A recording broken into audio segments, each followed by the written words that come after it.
Good morning. Home service tayo dito sa May Tondo, Manila. Ford Focus, matigas monobel. Steering malfunction. So, papalitan natin ng racking pinion, natanggal na natin. Na-test na rin natin yung racking pinion na dala natin. Okay naman. Na wala na yung steering malfunction sa dashboard. So ito yung papalit natin. Yan nga yung balak eh.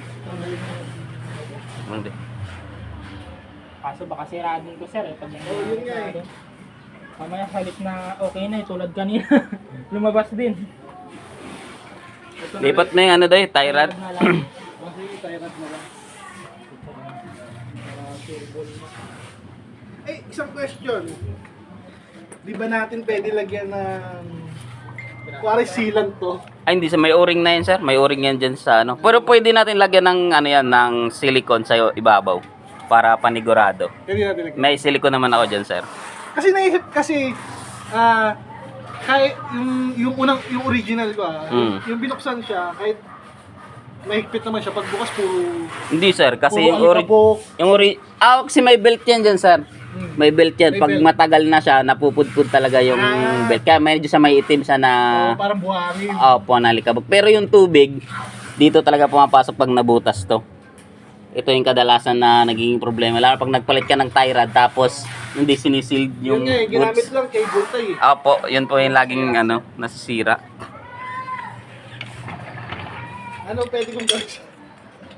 Pwede mo itabi yan sir kasi magagamit mo pa yung pinaka housing yan sir kung sakaling magka-problema ka ng katulad nung unang problema yung maingay.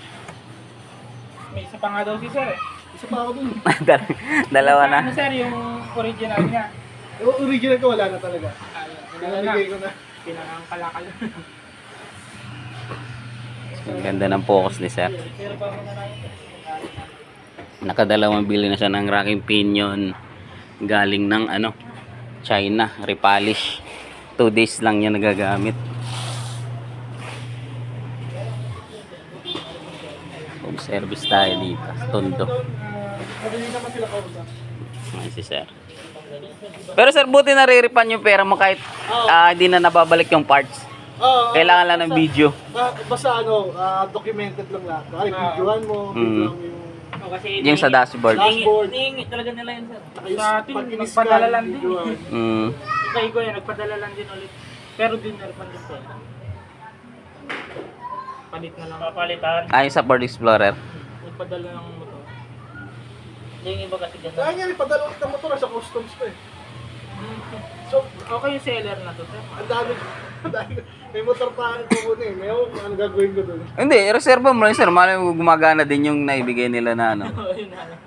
At least may parts ka na. Eh nga kasi yung problema, hindi ko malaman kung ano ba sira na yung motor ba o torque sensor. Yung sa inyo kasi sir, yung huli nyong binili, ay yung binili na yan is 2 days nyo nagamit.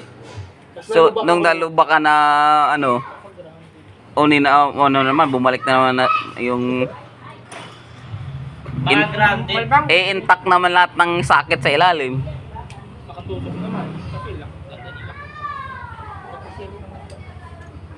Baka mabutas yung puta. Yun.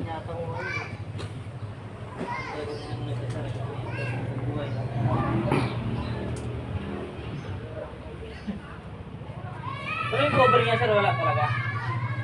Sa ilalim? Tinanggal ko pa sa bantala. Pero nandyan. Oo, meron naman. Pero tsaka ako nakakabit kasi magpapaalam ko pa. Ano yan, update ako mamaya.